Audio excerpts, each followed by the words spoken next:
네, 변상욱의 기자수첩 변상욱 대기자 나와 계십니다. 어서 오십시오. 예, 안녕하십니까. 박근혜 대통령이 연일 화제의 표현들을 쏟아내고 있습니다. 예. 지난번에 젊은이들 다 중동 보냅시다. 나라가 텅 비도록 한번 해봅시다라고 해서 화제가 됐고, 이번엔 또 개미가 절구통 물어간다는 옛말이 있지 않습니까?라고 했는데 저도 처음 듣는 속담이었습니다만은 뭐든지 힘을 합치면 해낼 수 있다 이런 뜻입니다. 예. 좋은 얘기입니다. 시장 개방에 적극 대응해서 농수산 수출 실크로드를 개척하고 농수산 강국을 한번 만들어보자. 여기에 힘을 합쳐보자. 아마 이런 말씀인 것 같습니다. 네, 요즘 뭐 FTA가 많이 체결됐습니다. 호주, 예. 중국, 뉴질랜드 뭐 이런 국가들은 이제 농축수산업이 발달된 국가이기 때문에 우리 농가 피해도 많다. 이런 우려가 높아져 나온 그런 말 아니겠습니까? 그렇죠. 뭐 그런 우려가 자꾸 높아지니까 메시지를 내놓으신 것 같은데 농정을 뭐 다 살펴볼 수는 없습니다만 간략하게 한번 오늘 보면 한국 농업이 그동안 발전을 해왔습니다. 예. 특히 생산성이 많이 높아졌죠. 일손은 줄이고 생산량은 늘어나는 쪽으로 발전을 해왔습니다. 우리나라 농업의 토지 생산성은 뭐 헥타르당 생산량을 보면 뭐 금방 알 수 있습니다. 뉴질랜드보다도 몇 배 나았고 네덜란드에 거의 육박한다고 할 정도로 헥타르당 일정한 토지 규모당 생산량을 보면 상당히 생산성이 높아져 있습니다. 예. 문제는 1995년 이후 한 15년 정도를 따져보면 농산물 수입이 엄청나게 늘었습니다. 2배 이상 늘었죠. 수산물 수입도 3.7배 정도 늘은 걸로 돼 있고 농산물의 실질 가격이 얼마나 되냐 하면 43% 떨어졌습니다. 예. 소비자 물가는 어떻게 되냐? 82.4% 올랐습니다. 그럼 농촌에 사는 사람들은 어렵죠. 그러니까 농산물 가격은 뚝 떨어졌고 생활이 안 되는. 네, 소비자 물가는 그 2배 이상 올랐고. 예, 예. 농산물 가격은 한 40% 상승은 했습니다만 소비자 물가가 82% 상승하는 거에는 도저히 못 따라가는 거죠. 자, 이렇게 되면 실질 가격이 하락한 것이고 농업에 투입되는 기자재, 설비라든가 자재 가격은 얼마나 올랐을까? 112% 오른 거로 돼 있습니다. 많이 올랐네요. 예.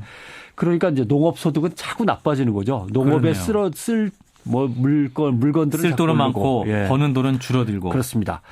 그러니까 이걸 뭘 의미할 수 있냐면은 농산물 실질 가격이 자꾸 이렇게 떨어지면 농업에 대해서 투자를 안 하는 겁니다. 왜냐하면 실질 가격이 계속 떨어지는 부분에다가 누가 장기적으로 돈을 갖다 남기려고 투자하는 건데 돈을 투자하겠습니까? 안 하죠. 예. 농업 부문의 성장률은 1990년대 초반에 2.5에서 3% 수준이었는데 농업 부문 성장률이 지금 1% 이하로 뚝 떨어져 있습니다. 그러니까 투자도 안 하고 성장도 못 하고 있는 거죠. 예. 뭐 농업 소득이 굉장히 줄어들었을 것이다 예상 가능한데 실제로 어떻습니까? 실제 농촌 소득을 보면 실질 농업 총소득이 한 15년 새에 한 40% 가까이 떨어졌어요. 예. 농업 이외의 소득은 늘었는데 실질 농업 소득은 줄었습니다. 그러니까 농사지어서 버는 돈은 뚝뚝 줄기만 하고 있는 거죠. 자, 농가 부채는 현재 30조 원을 넘기고 있습니다. 농가당 부채가 2천만 원이 넘습니다. 예. 그래갖고 뭐 농해 소득을 조금 올린다고 해서 소득이 안정되거나 부채가 해결될 수 있는 문제가 아닙니다. 농사지어서 돈을 벌 수 있도록 해줘야 된다라고 하는 거고 도시와 농촌 간의 소득 격차도 60% 수준으로 커졌습니다. 그러니까 농촌에 사는 사람은 아무리 열심히 벌어봤자 평균 따질 때 도시에서 일하는 사람의 60% 수준밖에 안 된다는 거죠. 예. 그리고 농촌 내부에서 상위 20%, 못 사는 하위 20%의 소득을 비교해 보면 점점 차이가 벌어지고 있어요. 그러니까 양극화가 도시와 농촌 사이에서 벌어지는 게 아니고 농촌 안에서 또 벌어지는 거죠. 예. 이게 또 다른 농촌 문제입니다. 왜 이런 일이 벌어지는가 하면 일정 규모 이상, 그러니까 큰 규모를 갖춘 농가가 정부 지원을 더 쉽게 받는 거죠. 예. 또 선진 농업에 아이디어를 내서 잘한 사람만 또 지원을 받게 되고 그다음에 정부의 농업 지원 사업이 돈이 가야 할 곳에 정확하게 가는 게 아니고 또 두루두루 배달되는 게 아니고 줄줄이 새는 거죠. 자꾸 엉뚱한 데 가 있고. 예. 그러니까 행정 권력이나 지방 권력에 가까운 사람들만 자꾸 혜택을 받게 되고 뭐 이렇게 되는 거니까 결국 농촌 안에서도 또 못 사는 사람은 더 못 살고 잘 사는 사람은 또 더 잘 살고 이렇게 벌어지는 거죠. 예, 뭐 정책 효과가 이제 뿌리까지 내려가지 못한다는 것인데 그러면 우리 농정의 방향 제시를 다시 해봐야겠네요. 일단 자꾸 반복되는 얘기일 수는 있습니다만 농정의 패러다임부터 바꿔야 되는 거 아니냐. 이대로는 안 된다. 이런 얘기가 자꾸 나오고 있습니다. 예. 정부는 뭐 기술 농업을 도입한다. 농식품 산업과 연계해서 경쟁력을 강화한다 얘기는 하는데 제도적인 시스템이 안 갖춰져 있어요. 뭐 시설 허가, 사후 관리, 판로의 확보 이거는 조그마한 농촌에서 농가들이 할 수 있는 일이 아닙니다. 쉽게 말씀드리면 이런 겁니다. 제가 포도 농사를 지어요. 예. 포도를 파니까 돈이 안 돼. 포도즙을 만들어서 팔면 돈이 될 것 같아요. 그럼 제가 포도즙을 만들려면 사업자 등록해야죠.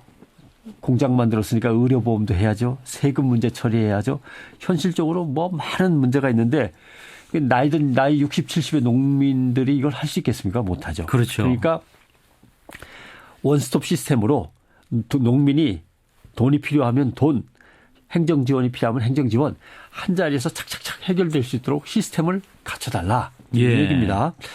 또 농사 짓는 사람들은 말씀드린 대로 60, 70, 80 나이가 올라가는데 뭐 ICT, 통신융합기술, 뭐 BT 뭐 이런 거 융합 복합정책 어쩌고저쩌고 하니까 못 알아듣겠는 거예요. 공부할 시간도 안 되고. 뭐 젊은 사람들도 힘든데. 예. 예. 무엇을 배우고 무엇을 지원받아서 어찌 해야 될 건지 세심하게 배려가 돼야 됩니다. 이 박근혜 대통령은 농업을 직접 챙기겠다라고 말씀을 하셨는데 기존 정책의 이름표만 계속 바꿔다는 거지 뭔가 이게 직접 챙겨주는 기미가 안 보이는 거죠. 그 뭐랄까요? 그 농업에서도 녹색 경제가 창조 경제로 이름표만 바꾼 거나 마찬가지 아니냐. 그런 이런 지적도 셈입니다. 있을 것 같아요. 그러니까 예. 농촌이 잘 산다는 건 특별하게 능력 있는 몇 명이 부자 농사꾼이 된다는 게 아니고 몇 명이 분홍이 되는 게 아니라 예. 다수의 농민을 어떻게 할 건가. 다수의 농민이 살아야 농촌이 또 사는 거니까 농업이 살고. 예. 그래서 국제 경쟁력 높이자. 엘리트들은 잘 살게 해주는 농정 이런 거에서 일단 초점을 중소 농민과 가족이 함께 농사 짓는 가족농 이런 데다가 뭔가 좀 맞춰줘야 되는 거 아니냐. 그리고 농업 문제에서 빠뜨릴 수 없는 거는 농작물 생산만 생각하면 안 됩니다. 예. 자연 경관, 환경, 전통 문화, 자연 자원, 생물의 다양성 뭐 여러 가지 가치가 농업, 농촌 안에는 들어있기 때문에 그걸 함께 살릴 수 있는 쪽으로 농업의 패러다임을 빨리 바꿔줘야 된다라고 해야 되는 겁니다. 예. 사업에 돈을 쏟아낼 게 아니라 자체를 그렇죠. 바꿔야 된다. 예. 농촌이 개방 시대를 살려면 수입해서 가져올 수 없는 걸 농촌에서 생산해 내야만 되는 거 아닙니까? 예. 그것이 상품일 수도 있고 서비스일 수도 있습니다. 그러니까 환경이나 자연자원, 생물 다양성 여러 가지 기능들을 한꺼번에 같이 균형을 맞춰서 생산하는 이 공공산업으로 농업을 생각해야 됩니다. 예. 그래서 정부가 지원을 해야 된다라는 말씀이고 아무튼 핵심은 경쟁력 제고, 뭐 국제화, 뭐 신기술 도입 이런 거 엘리트 농업에만 너무 초점을 맞추지 말고 다수의 농민을 어떻게 끌고 나갈 건지 초점을 맞춰서 정책을 빨리 펴고 패러다임을 바꿔달라 그 얘기입니다. 네. 변상옥 기자였습니다. 고맙습니다. 고맙습니다.